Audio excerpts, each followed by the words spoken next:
Ginger lemon squash തയ്യാറാക്കാം. ഇത് യാതൊരു പ്രിസർവേറ്റീവ്സും ചേർക്കാതെയാണ് ഞാൻ ഈ സ്ക്വാഷ് തയ്യാറാക്കുന്നത്. ഇത് ഞാൻ പറയുന്ന അതേ മെത്തേഡ് ഫോളോ ചെയ്ത് അത്രയും ഹൈജീനിക് ആയിട്ട് ചെയ്യുകയാണെങ്കിൽ നമുക്ക് 3-4 മാസം വരെ യാതൊരു പ്രിസർവേറ്റീവും കൂടാതെ തന്നെ നല്ല രീതിയിൽ ഉപയോഗിക്കാവുന്നതാണ്. ഇത് കേടാകത്തുമില്ല. ഇതിന് പ്രധാനമായിട്ട് ശ്രദ്ധിക്കേണ്ടത് ഓരോ ഇൻഗ്രീഡിയൻസും നന്നായിട്ട് കഴുകി തുടച്ചെടുക്കണം. ഇതിന് വേണ്ട ഇൻഗ്രീഡിയൻസ് എന്തൊക്കെയാണെന്ന് നോക്കാം. ആദ്യം വേണ്ടത്, ഞാനിവിടെ ഏകദേശം 25 നാരങ്ങ എടുത്തിട്ടുണ്ട്. ഈ 25 നാരങ്ങയിലും ഒരു ചെറിയ കേടുപോലും ഇല്ലാത്തത് വേണം തിരഞ്ഞെടുക്കാൻ.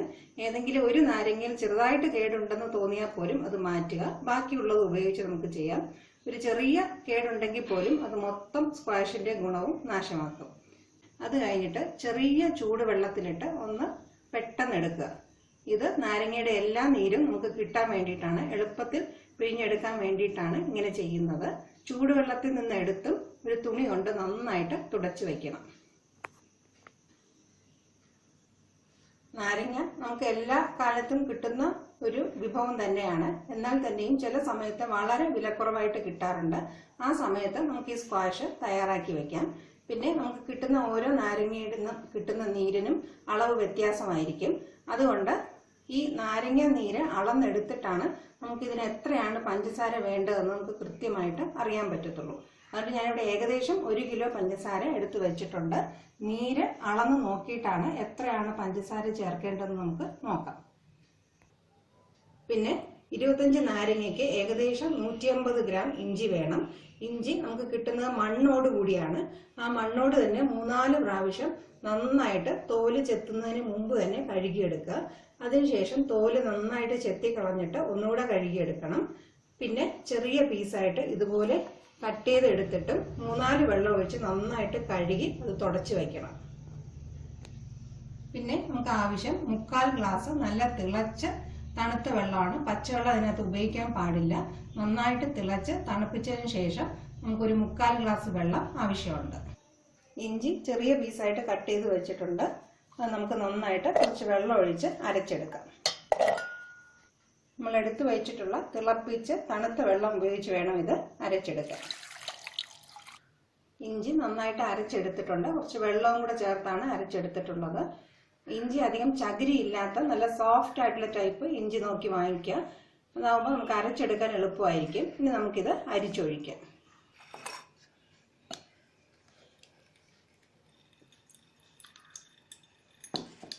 ഒരു നല്ല കഴുകി തുടച്ച സ്പൂൺ ഉപയോഗിച്ച് ഇതെല്ലാം നന്നായിട്ട് പ്രസ് ചെയ്ത് നമുക്ക് ജ്യൂസ് എല്ലാം എടുക്കാം. ഇഞ്ചിയിൽ നിന്ന് അതിൻ്റെ നീരെല്ലാം എക്സ്ട്രാക്ട് ചെയ്തെടുത്തിട്ടുണ്ട്. ഇഞ്ചിക്ക് ഒരുപാട് ഗുണങ്ങളുണ്ട്, അതുപോലെ 1-2 ചില ദോഷങ്ങളുണ്ട്. ഇഞ്ചിയിൽ കാൽഷ്യം കണ്ടന്റ് വളരെ അധികമാണ്. നമ്മൾ കുറച്ചായിട്ടൊക്കെ ജ്യൂസ് ഉണ്ടാക്കുമ്പോൾ വളരെ ചെറിയ ഒരു കഷ്ണം മാത്രമേ ചേർക്കുന്നുള്ളൂ. അതിനകത്ത് നിന്ന് നമുക്ക് വലുതായിട്ട് കാൽഷ്യം ഡെപ്പോസിറ്റ് ഒന്നും ഉണ്ടാകാൻ പോകുന്നില്ല. പക്ഷെ നമ്മൾ ഇതുപോലത്തെ സ്ക്വാഷിനകത്ത് ഇഞ്ചി ചേർക്കുമ്പോൾ കുറച്ച് കൂടുതൽ അളവാണ് ഇഞ്ചി ചേർക്കുന്നത്. അത് നമ്മളിങ്ങനെ ജ്യൂസായിട്ട് എടുത്തു വയ്ക്കുക. വെച്ചിട്ട് ഒരു 10-15 മിനിറ്റ് അത് അതുപോലെ തന്നെ ആ പരന്ന പാത്രത്തിൽ വെച്ചേക്കുക. അപ്പം നമുക്ക് കുറച്ചൊരു 10 മിനിറ്റ് സമയം കഴിഞ്ഞ് നോക്കുമ്പോൾ അറിയാം അതിൻ്റെ അടിഭാഗത്ത് ഒരു പാട പോലെ തിന്നായിട്ട് ഒരു ലെയർ ഉണ്ടാവും. ഇത് ഇഞ്ചിയിലുള്ള കാൽഷ്യം ഡെപ്പോസിറ്റ്സ് ആണ്. ഇത് നമ്മുടെ ശരീരത്തിന് വളരെ ദോഷം ചെയ്യുന്ന ഒന്നാണ്. ഈ കാൽഷ്യം കൊണ്ട് നമ്മുടെ ബോഡിയിൽ കിഡ്നി സ്റ്റോൺസ് ഉണ്ടാകാൻ ചാൻസ് ഉണ്ട്. അതുകൊണ്ട് ഇതുപോലത്തെ സ്ക്വാഷുകൾ ചെയ്യുമ്പോൾ ഒരു പരന്ന ഇഞ്ചി നീര് ഒരു പരന്ന പാത്രത്തിൽ ഒഴിച്ചു വെച്ച് അതിൻ്റെ മുകളിൽ തെളിഞ്ഞു വരുന്ന നീര് മാത്രം ഉപയോഗിക്കുക. ഇത് 2-3 പ്രാവശ്യം ഈ പ്രോസസ്സ് ചെയ്ത് അവസാനം കിട്ടുന്ന നീര് മാത്രമാണ് നമ്മൾ ഈ സ്ക്വാഷിന് ഉപയോഗിക്കുന്നത്. ഇപ്പം തന്നെ നമുക്കിത് കാണാൻ പറ്റും, ചെറുതായിട്ടൊരു പാട പോലെ അടിയിൽ പിടിക്കുന്നുണ്ട് വേറൊരു കളറിലായിട്ട്. അതുകൊണ്ടാണ് ഇത് പരന്ന പാത്രത്തിൽ വയ്ക്കാനായിട്ട് പറയുന്നത്. ഇത് ഒരു 10 മിനിറ്റ് ഇതുപോലെ ഈ പാത്രത്തിൽ തന്നെ വെച്ചിട്ട് നമുക്ക് മുകളിൽ തെളിഞ്ഞു വരുന്ന നീര് മാറ്റിയെടുക്കാം. അടുത്തത് നമുക്ക് നാരങ്ങയിൽ നിന്നുള്ള നീര് എടുക്കാം. നാരങ്ങയുടെ നീര് പിഴിഞ്ഞെടുക്കാനായിട്ട് ശ്രദ്ധിക്കേണ്ട കാര്യങ്ങൾ: നാരങ്ങ കത്തി ഉപയോഗിച്ച് 2ആയിട്ട് കട്ട് ചെയ്യുക. ഓരോന്നും കൈകൊണ്ട് ഉപയോഗിച്ച് തന്നെ നമുക്ക് നാരങ്ങ നീര് പിഴിഞ്ഞെടുക്കാം. നമ്മളൊരു ജ്യൂസറോ വേറെ എന്തെങ്കിലും ഒരു മെഷീൻ ഉപയോഗിക്കുകയാണെങ്കിൽ കുറച്ചും കൂടെ ശക്തിക്കായിരിക്കും അതിൽ നിന്ന് നീര് വരുന്നത്. അതിനൊരു കയ്പ്പ് രസമായിരിക്കും. നമ്മുടെ സ്ക്വാഷിന് പൊതുവെ ഒരു കയ്പ്പ് വരും. അതുകൊണ്ട് നമ്മൾ ഒരുപാട് ശക്തി കൊടുക്കാതെ ചെറുതായിട്ടൊന്ന് പിഴിഞ്ഞെടുക്കാം. നമുക്ക് നാരങ്ങ ഇങ്ങനെ ചെറുതായിട്ടൊന്ന് പിഴിഞ്ഞെടുക്കാം. അതിൻ്റെ കുരുവെല്ലാം ഈ പാത്രത്തിൽ തന്നെ കളക്ട് ചെയ്തിട്ട് അവസാനം നമുക്ക് അരിച്ചെടുക്കാം. ഇങ്ങനെ എല്ലാ നാരങ്ങയുടെ നീരും നമുക്ക് അരിച്ചെടുക്കാം.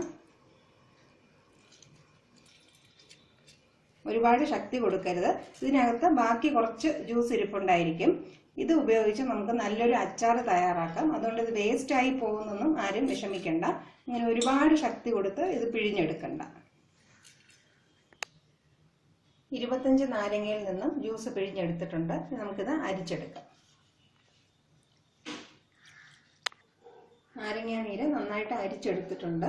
നാരങ്ങ നീര് അരിച്ച ഉടനെ തന്നെ നമുക്കത് ഫ്രിഡ്ജിലോട്ട് വയ്ക്കാം. ഇല്ലെങ്കിൽ ഇതിനകത്തുള്ള സിട്രിക് ആസിഡ് എല്ലാം ഇവോപ്പറേറ്റ് ആയി പോകും. സിട്രിക് ആസിഡാണ് നമ്മുടെ ഈ ജ്യൂസിന്റെ പ്രിസർവേറ്റീവ് ആയിട്ട് വർക്ക് ചെയ്യുന്നത്. അതുകൊണ്ട് അരിച്ചെടുത്ത ഉടനെ തന്നെ നമുക്ക് ഫ്രിഡ്ജിൽ വയ്ക്കാം. ബാക്കി എല്ലാം തയ്യാറാക്കിയതിന് ശേഷം നമുക്ക് ജ്യൂസ് പുറത്തെടുക്കാം. നാരങ്ങ നീര് അളന്നെടുത്തിട്ട് നമുക്ക് ഫ്രിഡ്ജിൽ സൂക്ഷിക്കാം. ഈ കപ്പിന് ഏകദേശം 1.25 കപ്പോളം ജ്യൂസ് ഉണ്ട്. കൃത്യമായിട്ടും ഈ അളവ് ഞാൻ ഓർത്ത് വയ്ക്കുകയാണ്. ഇനി നമുക്ക് ഈ ജ്യൂസ് ഫ്രിഡ്ജിൽ സൂക്ഷിക്കാം. ഒരു സ്റ്റീൽ പ്ലേറ്റ് കൊണ്ട് അടച്ചു വെച്ച് സൂക്ഷിക്കാം. നാരങ്ങ നീര് പിഴിഞ്ഞെടുത്ത തോട് നമുക്കൊരു കവറിലാക്കി ഫ്രിഡ്ജിൽ സൂക്ഷിക്കാം. നമുക്ക് സമയം കിട്ടുമ്പോൾ 1-2 ദിവസത്തിനകം ഇത് അച്ചാറാക്കി എടുക്കാം. ഇനി നമുക്ക് ഇഞ്ചി നീര് ഈ പാത്രത്തിൽ നിന്ന് മാറ്റാം.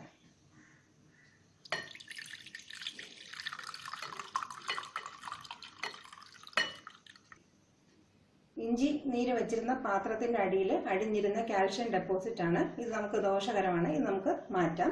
ഇനി ഇഞ്ചി നീര് ഒന്നുകൂടെ ഈ പാത്രത്തിൽ ഇതുപോലെ 10 മിനിറ്റ് വെച്ചിട്ട് ഇത് നമുക്ക് മാറ്റിയെടുക്കാം.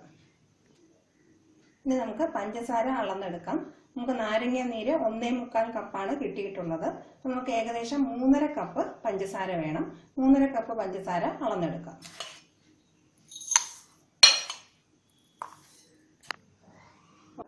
വെള്ളവും കൂടെ ചേർത്തിട്ടുണ്ട്. നാരങ്ങ നീരും വെള്ളവും എടുക്കേണ്ടത് ഒരേ അളവും, പഞ്ചസാര അതിന്റെ ഡബിളുമാണ് എടുക്കേണ്ടത്. വെള്ളവും പഞ്ചസാരയും കൂടെ നമുക്കൊന്ന് അലിയിച്ചെടുക്കാം. കഴിവതും നല്ല കട്ടിയുള്ള സ്റ്റീൽ പാത്രത്തിൽ ഇത് ചെയ്യുന്നതാണ് നല്ലത്. പഞ്ചസാര നമുക്ക് ഒരുപാട് ഉരുകി ഒരു നൂൽ പരുവം അങ്ങനെയൊന്നും ആവേണ്ട കാര്യമില്ല. പഞ്ചസാര മൊത്തം അലിഞ്ഞ് വെള്ളത്തിൽ ചേരുന്നത് വരെ ഇളക്കി കൊടുക്കാം. നമുക്കിത് ഹൈ ഫ്ലെയിമിൽ വെച്ച് തന്നെ തയ്യാറാക്കാം. ഇനി നമുക്ക് ഇഞ്ചി നീര് ഒരു പാത്രത്തിലും കൂടെ മാറ്റാം.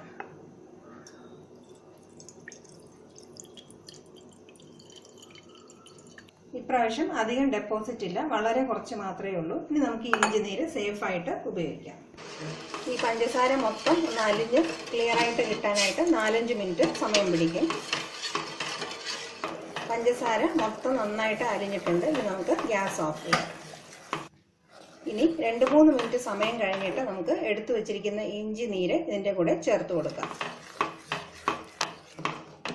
പാനിക്ക് ഒരു ചെറിയ ചൂടുണ്ട്. ഈ സമയത്ത് തന്നെ നമുക്ക് ഇഞ്ചി നീരും കൂടെ ചേർത്ത് കൊടുക്കാം. നന്നായിട്ട് മിക്സ് ചെയ്യാം. ഇനി ഈ ഇഞ്ചി നീരും പഞ്ചസാരയും കൂടെ ചേർന്ന മിശ്രിതം നന്നായിട്ട് തണുത്ത് റൂം ടെമ്പറേച്ചർ ആയതിനു ശേഷം ഇതൊന്ന് അരിച്ചെടുത്തിട്ടാണ് നമ്മൾ നാരങ്ങ നീര് ചേർക്കുന്നത്. ഇത് നമുക്ക് നന്നായിട്ട് തണുക്കാനായിട്ട് അനുവദിക്കാം. ഒരു പ്ലേറ്റ് വെച്ച് അടച്ചു വയ്ക്കാം. നമുക്ക് അരിച്ചെടുക്കാം.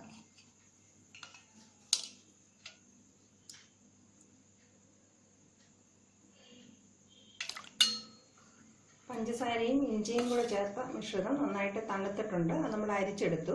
ഇനി അതിൻ്റെ കൂടെ നാരങ്ങ നീര് ചേർത്ത് കൊടുക്കാം. നന്നായിട്ട് മിക്സ് ചെയ്തെടുക്കാം. ജിഞ്ചർ ലെമൺ സ്ക്വാഷ് തയ്യാറായി കഴിഞ്ഞു. ഇത് നമുക്ക് കുപ്പികളിലാക്കി സൂക്ഷിക്കാം. ഫ്രിഡ്ജിനകത്ത് തന്നെ വെച്ചേക്കാം. ആവശ്യാനുസരണം എടുത്ത് ഉപയോഗിക്കാം. നമുക്ക് അത്യാവശ്യത്തിന് ഒരു ഗ്ലാസ് കലക്കി നോക്കാം. ഓരോരുത്തരുടെ മധുരം അനുസരിച്ച് എടുക്കുക. വെള്ളവും കൂടെ ചേർത്ത് മിക്സ് ചെയ്യാം. വളരെ രുചികരമായ ജിഞ്ചർ ലെമൺ സ്ക്വാഷിൻ്റെ കോൺസെൻട്രേറ്റും ഉണ്ട്. അത് ഡൈല്യൂട്ട് ചെയ്ത് നമുക്ക് കുടിക്കാനുള്ള ഫോമിലാക്കി വെച്ചതുകൊണ്ട് വളരെ നല്ലൊരു സ്ക്വാഷാണ്. Thank you for watching my video.